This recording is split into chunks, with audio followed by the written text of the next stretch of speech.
নমস্কার বন্ধুরা, মনিকা রান্নাঘরে আপনাদের সবাইকে জানাই স্বাগতম। আশা করি আপনারা সবাই ভালো আছেন। আজকে আমি বানাবো একটি ইউনিক ঘুগনি রেসিপি, যা অতি সহজেই বানানো যায় আর খেতেও খুব সুস্বাদু হয়। এই রেসিপিটি বানানোর জন্য আমাদের 500 গ্রাম কাবলি চানা 6-7 ঘন্টার জন্য ভিজিয়ে রাখতে হবে। ভিজে যাওয়া চানাগুলোকে প্রেসার কুকারে দিয়ে সঙ্গে মিডিয়াম সাইজের 4-5টে আলু দিয়ে একসঙ্গে সিটি মেরে নেব।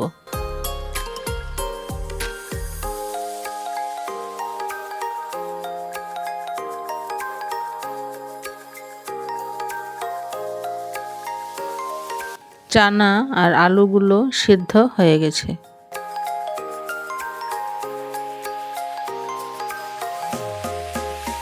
এবার একটি কড়াইতে সরষের তেল দিয়ে গরম হতে দেব। তেলটা গরম হয়ে গেলেই আমরা দিয়ে দেব 3টে শুকনো লঙ্কা আর 3টে তেজপাতা। শুকনো লঙ্কা আর তেজপাতাটা একটু ভাজা হয়ে গেলে রসুন কুচি দিয়ে একটু ভেজে নেব।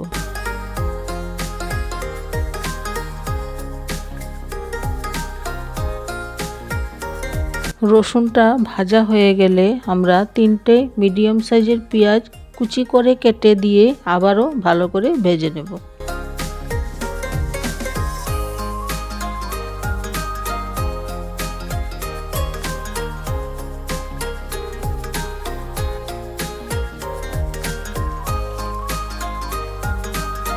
পেঁয়াজ রসুনটা ভালো করে ভাজা হয়ে গেলে এর মধ্যে আমরা সেদ্ধ করে রাখা চানাগুলো দিয়ে দেব। এবার এর মধ্যে পরিমাণ মতো নুন দিয়ে ভালো করে নেড়ে চেড়ে নেব।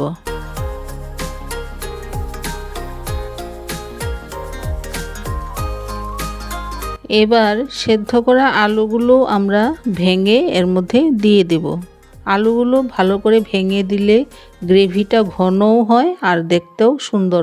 এবার সব কিছু একসঙ্গে ভালো করে মিশিয়ে নেব। এবার 2 চা চামচ হলুদ গুঁড়ো দিয়ে ভালো করে নেড়ে নেব।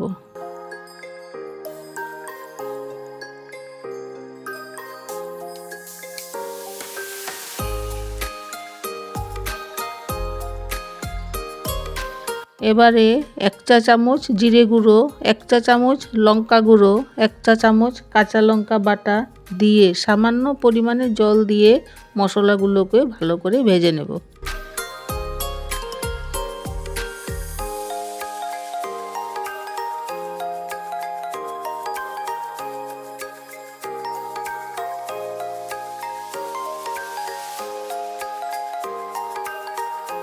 এবার মশলাগুলো আমাদের ভালো করে ভাজা হয়ে গিয়েছে।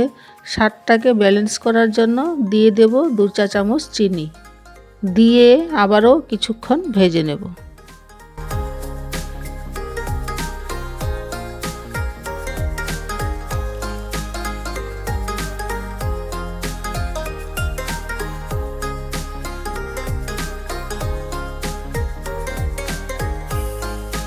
গ্রেভি রাখার জন্য অল্প পরিমাণে জল দিয়ে দেব। আমার কড়াইটা ছোট, তার জন্য মনে হচ্ছে অনেকটা জল দিয়েছি, কিন্তু এখানে অল্প পরিমাণেই জল ব্যবহার করেছি।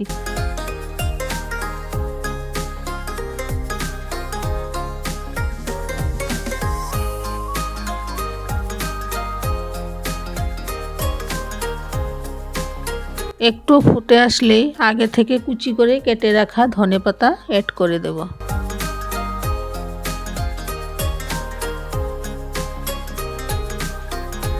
ঘুগনিটা আমাদের তৈরি হয়ে গিয়েছে। এবার আমরা এটাকে নামিয়ে নেব। রেসিপিটা কেমন হয়েছে ঘরে ট্রাই করে অবশ্যই কমেন্ট বক্সে জানাবেন। ভিডিওটি ভালো লাগলে লাইক শেয়ার করবেন আর চ্যানেলটি সাবস্ক্রাইব করবেন। Thank you.